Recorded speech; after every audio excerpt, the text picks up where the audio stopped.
Welcome back to Ethically. Kaushik here. Thanks for tuning in. In the next 7 videos, including this one, I'm going to be talking about the various training goals that people have when it comes to physical training. They can be categorized into 7 categories, which are strength training, hypertrophy or aesthetics or bodybuilding, weight loss, endurance training, sport-specific training, general health and fitness, flexibility, mobility or joint fitness. For each of these training goals, the training modality will be different depending on the level you are at, and also other factors like injury history play a role in deciding which training modality suits you the best. There are 2 key takeaways from this premise. A, that one should have a personalized training program, especially if you are transitioning from a novice to an intermediate, and more so if you are transitioning from an intermediate to an advanced stage. B, your personal trainer should be the one who is customizing these plans for you after looking at your progress, and if they don't, have a chat with them, and if they still don't, get the hell out of the gym and look for a new trainer. Please note, if you're a beginner, you can still make significant gains through generic training programs. You could have streamlined and taken advantage of beginner-specific adaptations if you had a customized training plan. Also note that these are not discrete training goals if you are athletically inclined, but all these training modalities are trained to a different extent depending on the sport of your choice. But if you're a recreational, moderately serious exerciser, each of these training goals could be considered discrete training goals. In this video, I'm going to be talking about the essentials one needs to know when training for strength. When it comes to pure strength, we are talking about increasing the ability of the muscles to generate maximal force. But that is not the only form of strength training. There is a bunch of different strength training modalities that are available, and they are dependent on the goals that you have. To be able to understand these things, you also need to understand not just force. Another point of the equation, which is velocity, needs to be taken into consideration. Enter the force velocity curve. The force velocity curve is a hyperbolic curve with force on the y-axis and velocity on the x-axis. Force is almost inversely proportional and it is not inversely proportional, and that is the reason why it is a curve and not a straight linear line. Direct your attention to the point here, which is maximal force. Technically it is called maximum force, and you can also see that it corresponds to minimal velocity here on this graph. Think of a 1-arm deadlift that you're doing. So this is maximal load that you're trying to lift, and you can't lift more than one time. And what you're doing is you're grinding out the rep by bringing it to the lockout position. So you're actually grinding out and you just don't have any more to give to do another rep. So this is where you're generating the maximal force, and you can also notice that the bar moves extremely slowly, which means that the velocity is very low at high loads or high force generation, or at positions where they're generating higher force. Moving on to the next point of the curve is strength speed.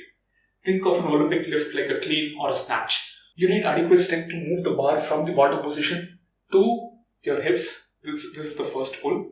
Then you also need to have the ability to do a second pull and drive your muscles to generate the velocity to get the bar up. So you're generating velocity on the bar to get it up for a clean or a snatch overhead. So this is a technical lift, which means that you're usually not maxing out at 90 to 100%, but you're training at 80 to 90%. So somewhere in this range you're training, and that is the amount of force that you're generating on the bar or through your muscles. Moving on to the next point is peak power. Think of a martial artist or a shot putter or a javelin thrower. Consider Conor McGregor. So he's expressing peak power against his opponent. So the mass that he's moving is the mass of his hand, and the velocity at which this arm is moving is generated through the torque of his hips. So the hips are generating the torque to express this velocity of this mass, which is what is creating that power, and he knocks people out. Think of shot putters. So when you look at professional shot putters, they do 2 spins before they launch the shot put away from their hand, and the rotation is for the ability to generate that momentum to express it on the paint that they have. Similar is the case with javelin throwers, and of course the trajectory at which it is thrown or projected at plays a major role, but we'll not talk about it. But the principle is this. Moving on to and they're usually training somewhere between 30 to 80% of the maximal force that their body or their muscles can generate. The range is larger here because there's a variety of sports that need expression of power at different forces, and the mass that is used is different. Moving on to the next point in the force velocity curve is speed strength. Think of a football player or a rugby player or a basketball player who needs to cut or change directions. Think of Messi in this case. What does he do when he is dummying a player? So he moves in this direction with his ball at the feet and quickly moves to the other direction, so leaving his opponent on the ground. So what exactly is happening? So the muscles on the lateral side of his quadriceps, we'll not get into detail about what these muscles are. Let's consider the thigh muscles as quadriceps, one group of muscles. The muscles on the lateral side, on the outside of the quadriceps of the right leg, are firing to hold the body upright. The body mass is the mass that is used in the force equation, and he also needs to generate the ability of his muscles to quickly fire the inside part of the quadriceps, the inner quadricep muscles to fire so that he can quickly change direction and move here. That is not the only muscle that is being used, the entire body is used, but I'm just using it as an example to showcase what they're trying to do. So the force generated is smaller, somewhere between 30 to 60% of the maximum force that they can generate, but the velocity with which, the velocity of movement is generated through the quick firing of muscles from one side to the other. Moving on to the next point in the force velocity curve is maximal velocity.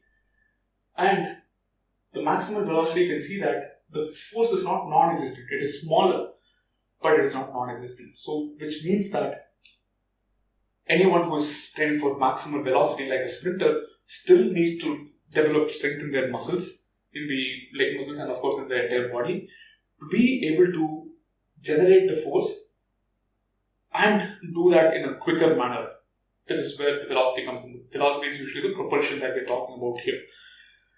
What happens when someone is sprinting? Let's assume this position with one leg behind. My right leg is behind now.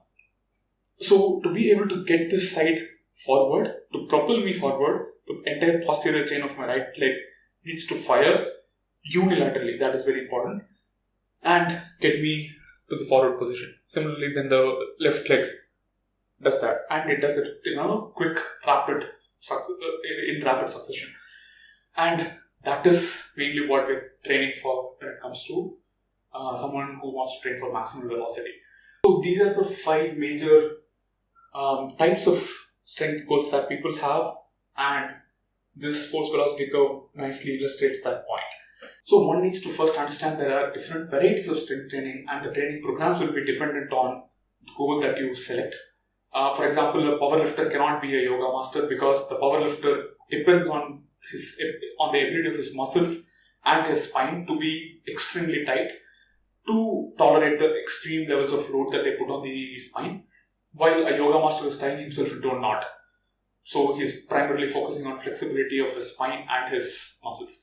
Of course, it doesn't mean that the mobility and flexibility is not a problem or an important factor when it comes to a powerlifter, but that is not the primary goal here. There are always exceptions to these modalities, and please consider that whenever I'm talking about something in generalist terms, I'm always talking about it from a statistical standpoint, which means that it is true for most people, but there will always be exceptions. In this case, it could be, what about strength training for athletes involved in water sports? It is a completely different form of resistance, and the training that one needs to take up in that case is going to be different. There are 6 key takeaways from this video. Number 1, strength training is about increasing the efficiency of your muscles to move a load from point A to point B. Think of a deadlift. From the bottom position, you are getting into the lockout position, and strength training is about moving it in the most efficient manner.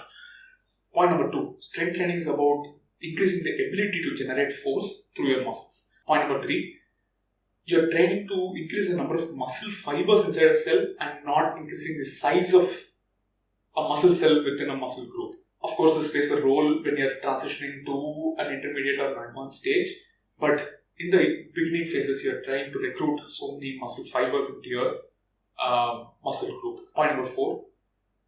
Strength training in the initial phases has a lot to do with training your central nervous system rather than training your muscles. So you're training your central nervous system to recruit appropriate motor units in those particular muscles so that the muscles are able to generate enough force to move the load from point A to point B. Point number 5. Strength training is about movement patterns rather than range of motion of a particular exercise. Consider a bicep curl. So it is an isolated single joint exercise where you're just moving about your elbows, right?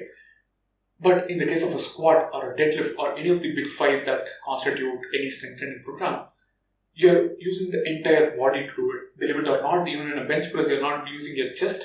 You're not just using your chest, but your entire body is being used to propel that weight from your chest to the top position. The final point is there are various training goals when it comes to strength training. So your program should be dependent on what your goal is and not the other way around. I hope this video was helpful to you in elucidating the different types of training goals when it comes to strength training. Let me know if it did in the comment section below. Like and share the video. Subscribe to the channel and turn on the notifications so that you receive a notification when I'm posting the next video on hypertrophy next Saturday. I'll see you all soon. Keep making those gains.